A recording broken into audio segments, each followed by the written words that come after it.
Hello and welcome to episode 44 of Unemployed to Unstoppable, where we have a quick progress update with Millwall in our first European journey. Today's episode we've got a league game against Chelsea and then a first European foray in this save against Viking. So stay tuned and I'll update you on where we are.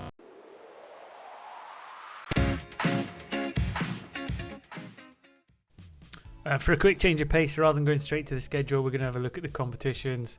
As you can see, we're currently sat 6th in the Premier League on 14 points after 9 games, which is a pretty good return for us, really. With a game against Chelsea, I've picked that one because it's quite close in terms of points, and we can see if we can either keep pace with them in the top 4 or whether we're going to be fading more for the mid-table to lower European spots again. In terms of the Conference League itself, we have played 2 games already within that, and we're second in the group just behind Aberdeen. So progress is going good there. We'll see a good game against Viking in that episode today. FA Cup we're not drawn yet, but Carabao Cup, or Roller Cola Cup as some might well know it as, we've got a quarter-final draw at home against Everton to look forward to in a later episode. So all things looking good. In terms of the schedule itself, since you were last with us when we beat Sheffield United on the opening day, we had a 0-0 draw with West Ham, which was quite tepid after all the promise and high scoring we'd had previously. Our first game in Europe, we beat HJK 4-0. Medina, couple for Codriano and one for Alfie Devine. We then got a credible 2-2 draw away at Newcastle. HJK we beat again 1-0. That was the before the group stages, so it was the qualifier, so it was a 2-legged affair, and that put us through. We beat Reading in the Carabao Cup 3-1. Topologlu, Vinwazer and Diouf for the goals. A 1-1 draw away at Leeds, again a pretty good result.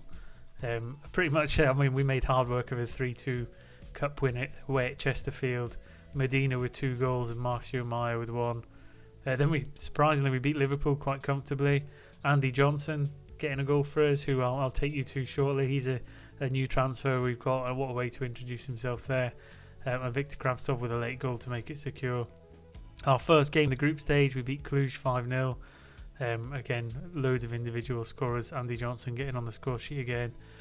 Unsurprisingly, we got beat away at Man City. Medina gave us 2 goals in that match, but unfortunately we weren't able to hang on for any kind of victory in that game. Bournemouth 1-1, Birmingham 0-0, 2 quite tepid results, which after the form we'd been on previously you'd expect us to win. I think the result at Man City kind of damaged a bit of confidence, and we took us a couple of games to get back in the groove. We beat AEK in the group phase again, and then we managed to create a really good win, 4-3 away at Arsenal, which was an absolute cracker of a game. Vinwazer getting 2, credited for Aaron Hickey for an own goal and a Walter Medina. And then just before now, we beat Newcastle 2-1 in the Carabao Cup 4th round. Quite a tight affair. I think they probably had the better of the chances. We were just quite solid at the back, leaving us with Chelsea and Viking for today's games. Some of the things that we want to get you up to date on then is transfers first. I suppose that's the one to take us through. As I said, we did sign Andy Johnson from Man City for quite a fee actually. 19 million, possibly rising to 23. They do have a buyback clause on him as well. He is described as a wonder kid, so that's why we jumped in and got him. With him being an English registered player, in terms of the future of the squad, buying young talent with 5-star potential or 4.5-star potential in this case, he fit the bill, all ends up. And we brought him in because we let Kevin Zeffy go out, so this was a like-for-like replacement on that left-hand side, which is also a long-term upgrade. So really pleased with that transfer. His physicals are phenomenal. And he's got 4 green stats in there. He's a determined player. He's resolute. He's got crossing and dribbling. I mean, he's really good. And if he develops better in the right stats, he could be an absolute world-class player. So, really, really happy with that. As I alluded to there, Kevin Zeffy went out to QPR on loan. I believe that's with a sell-on fee as well. We've also let Joe Schaffner, the centre-back, go. He went for 11.25 million. Again, we had a lot of centre-halves all vying for some game time, so we had to let one go. Miguel Villa, we've let go to Cardiff on loan, and Carlos Diaz, we've let go to Aberdeen. And then Kerr Smith, who's wanted away for a long time, he's gone to Hertha Berlin on loan with a view for them making that permanent at the end of the season. So quite a spend, 44 million on transfers, 13 out, so net spend of about 31 million, which isn't too bad.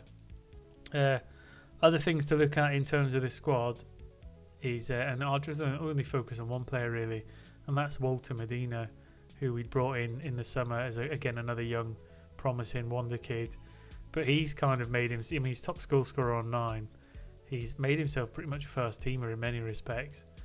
I mean, he was already pretty phenomenal in terms of his dribbling and finishing at both 18 and 19, and he's got some acceleration and pace to go with it. But he's just banging in goals for fun, and I think he's outscoring Vinweza and he's outscoring Codriano. So if he carries on at the rate he's going, he will very much cement himself as our first choice centre forward. So that's the way. That catches you up on pretty much everything. I don't think even in club vision there's not really much to look to.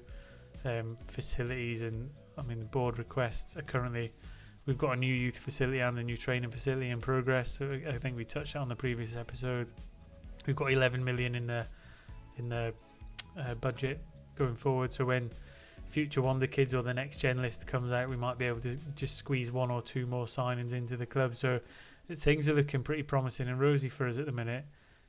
Games are going good. Dynamics, again, another one to touch on. We've got rid of all them unhappy players, bar Will Alves, who we've put on a sell for any price at the minute. Because once he's gone, we're back on an even keel. We're back in the promising. Because for a while when we had Kevin Zeffi leading for a mass exodus and getting me sacked, we've moved past that. We've let a lot of players move on.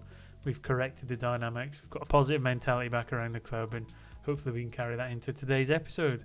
So without any further ado, we'll get into the Chelsea game first, and then we'll follow up with a European game against Viking. So stay tuned and we'll get to it.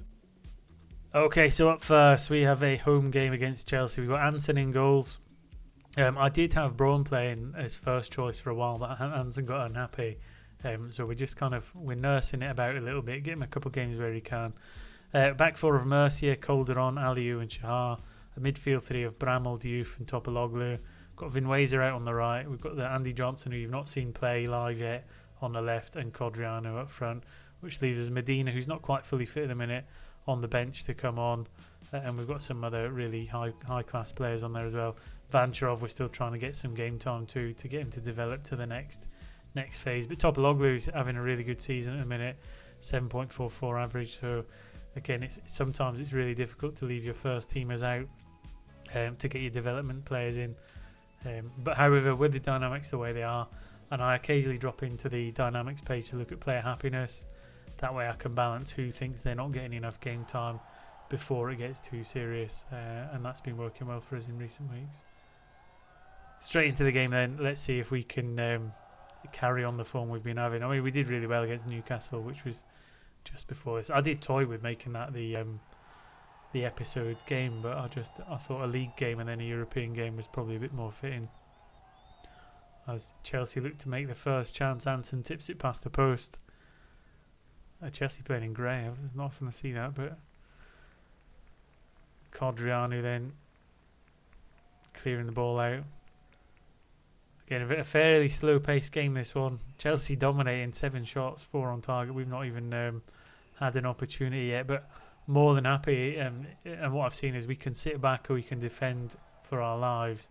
And then just as things start to get a little bit tiring into the second half, we can bring on the Medinas of this world and try and nick one up the other end, which has been really working for us in the league. Colwell playing out the back. I mean, they've certainly got the better squad than us. Which leads on to the other question is, what would we do if one of the top 4 came and offered us a job? Would we stick or twist? I think in terms of trying to achieve the goals of the save, we would have to move. But having been at Millwall so long and developing in the way we have, I've got a bit of a soft spot for them. So I've kind of been in many ways reluctant to go. Bakayoko getting the ball on the right hand side, he cuts inside and smashes it past Hansen and put Chelsea 1-0 up on the half-hour mark. Codriano on a booking. Do we make that change early and bring Medina on? I think so. I don't want to risk a red card. We'll bring Medina on. Codriano, I mean, he's a really good player. He's gone a little bit off the ball. And it's weird, we don't score many goals against the big teams. We sometimes need that we need that game in between where we play someone lesser opposition. It's been really useful playing in Europe, actually. I thought it would be hard shuffling the fitness around, but actually sometimes going midweek and playing some lesser opposition to get some goals boosts the dynamics and the happiness going into some of the bigger games. As Medina hits the post with a curling shot from the edge of the box, and that's what you got him on for. He's such an exciting player. I mean, he's probably one of the best players, I think, potential wise, I've signed. I mean, he's already got quite a lot of really good green stats. I just need him to develop slightly more. To just make that change due for Hansen Aaron into the final 20 minutes. We will go a little bit more positive now. Johnson tiring a little bit. I think we'll just get Topologlu off as well because he's looking tired. I've got no subs left. I keep making that mistake because if you do it in batches you can make more. Otherwise if you do 3 individuals, that's it, that's your subs over. Final couple of 5 minutes of injury time. Olander's pulled a groin, no more substitutes, and 1-0. So not a terrible result in terms of a performance, and defensively we're quite sound. We've kept Chelsea at bay for the majority of the game, actually coming on top of them in terms of XG. We just didn't really create the chance to get the goal. Does it? I think it was a fairly even match game, and that just shows you how far we've come and the standard of the squad we've developed here at Millwall. But Codriano vows to end his goal drought, so yeah, we need to get firing again. Hopefully this European game's going to give us that opportunity, so stay tuned and I'll get us ready for what will hopefully be a bit more of a goal fest. Welcome back, and no sooner have we cleared the dynamics issue than more and more crop up. So as you can see, Somolano, Maya and Satke all want to be playing more games. It's a common problem when you've got so many good players that they all want to play every game. So I mean, what I do is I tend to go into this happiness tab on the dynamics page and I look down the playing time column, and at the minute we've got Codriano who wants some game time, Bramall, Somolano we know about, the ones with the red arrows have come to us, Maya and Satke, Vancharov, Topologlu and Will Alves. So what I've done is I've gone into the tactics for today's game. I've got Maya and Somolani in. Maya playing slightly out of position on the left hand side. Codriano's on there as well. We've got Satke in there, so Bramall's in there, Vancharov's in there. We're trying to give as many as we can, a little bit of playing time. I could probably just about squeeze in Topologlu for Diouf as well, and really give them all a bit of a run out to try and keep everybody happy. And it's still a fairly strong side, so we've got Anson in goals, back four of Mercia, Satke, Aliou and Shahar. Midfield 3 of Bramall, Topologlu and Vancharov. Vancharov needs the game time anyway to develop. And then we've got Somolani, Maya and Codriano. I mean, Vancharov, he's still only at 2.5 stars. He's still not really changed much stats-wise. I'm hoping he's a bit of a late bloomer because we've given him a lot of game time and he's just really not kicked on yet. So hopefully today's game he will. And then to finish the line with Somolani, Maya and Codriano up front. So that should be strong enough to win the game, in my opinion. Maya's unhappy about being out of position where you can't have it all. You either want to play or you don't want to play. When I've got 2 or 3 right wingers, I think I might have to sell one of them. I think Maya or Somolani is going to have to move on. If we're going to play Vinwazer and Codriano in the same team, someone's going to have to make way. And we can't keep everybody happy. I did try and tell them get used to being a squad player, but that just made them even more upset. So I've had to kind of appease them a little bit for the sake of dynamics. Viking with the early run of the ball then. I mean, we're trying to hunt him down. They're breaking down the left-hand side. And this could really bite me in the backside if we go on to lose the game, because we've got a goal down. And if me appeasing all these squad rotation players ends up costing us points in the Conference League, I'm going to have a bright yellow egg on my face. As Anson goes belly up in the floodlights and doesn't quite reach that. I mean, we've got defenders gesticulating. Shahar now down the right, see if we can get back on level, pegging. He's giving the ball away. Can we win it high up? With a bit of press, yeah, Vancharov's in there. A bit of a wayward effort there. Good to win the ball. But yeah, nothing in terms of an end product. and we will carry on. I think we're going to have to go a little bit positive because I'd like to get back in the game early if we can. As Viking come down the right hand side this time, looks to deliver something in. Tipped onto the crossbar and away, but not looking too promising from what I was expecting to be a bit of a cakewalk, in all honesty. Having put in such a good performance against Chelsea, coming away at Viking, even though it's an away game, I would expect us to be able to comfortably dominate a game of this nature. In terms of XG, I mean, we've got the possession, we're just not doing anything with it at the minute. Bramall picking up an injury as well, so we'll get...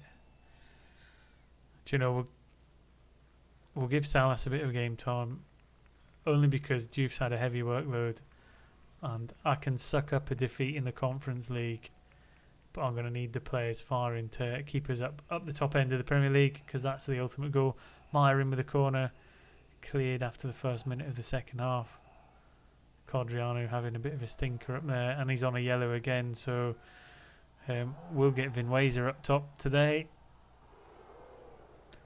Codriano's not been firing particularly well, so I think we'll use Vinweiser to try and get us back in on this one. As Meyer cuts down the left hand side, cuts inside Topologlu. Somalani had a chance to fire but didn't. Vancherov lays out to Topologlu. He's denied. Can he deliver it in again? Somalani. So we're starting to knock on the door. It's getting a little bit more in favour of Millwall. You can see the stats are going up. Vinweiser smashes in a free kick, and that's what we brought him on for. 1-1. It's still got 30 minutes to go.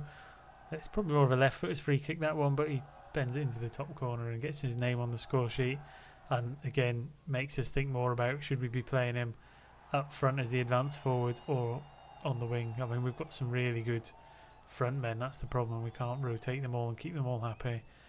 Meyer chucks the ball into Vinweiser again. He cuts it back to Somalani into Vancherov, and we've recovered from a goal down. We're now 2-1 up. Meyer playing in an unfavourable position. Lovely little lofted ball over the top. Vinweiser, I thought he'd cut it too far. Somalani picked it off at the other side, and Vancherov strokes it into what was essentially an empty net, and that will do him his stats and his performance the world of good. 7.6 now for Vancherov, and I think my understanding is the higher their rating is for the game, the better their development will be because of it. Anyone feel free to let me know if I'm wrong in the comment section, but that's my understanding of it. Saki moving out from the back to Vancherov, back to Aliou, down the right this time. Some really patient build up. We're good on the ball, quite comfortable, but we've lost it. Although Shah wins it back. Aliou now into Vancherov, out to Topologlu, who's having a great season, into Vinweiser. He looked offside to me, but we will get a corner from it, which Meyer will swing into the box, get all the big men forward, and it goes to Saki, but the keeper saves it and holds on to it well. Into what is the final 10 minutes then. 2-1 up. I mean, what a difference in halves now. I mean, we're 15 shots, 10 on target, XG of 2, so we're meeting that. So we go into the final 2 minutes, and this could be a crucial 3 points in qualifying for the next round of the Cup. Who'd have thought Millwall making progress in Europe? But there we go, 2-1 victory. Vancherov and Somalani the best performers of the game. Let's have a look how the table looks from that. I think that'll be us on 9 points. So we're just second to Charlie Roy. Charlie Roy. Yeah, on 9 points. So not looking too bad. We just want to stay in that top 8, so we miss the extra round. But so far so good. Again, doing all right in the league. We'll praise Vancherov's performance, and we'll let the assistant deal with the team talk. So yeah, not bad in terms of an episode. Good for a little progress update in terms of where we are. We've whittled the squad down. It's quite small now, but we will look opportunistically to add to that when the next gen list comes out. And I'll still certainly look for any young up-and-coming Englishman with 4.5 to 5-star potential that we can bring into the squad. So once again, thanks for watching, and drop us a comment in the comment section if you think we've had a good start to the season, whether you think Andy Johnson will fit in as a good transfer, and whether you think we're doing the right thing in trying to go for English players over European players. certainly if we can get them before they turn 18 and we can home grow them, trained in nation, that would be a massive bonus for us. So once again, thanks for watching, and until next time, take care and have fun.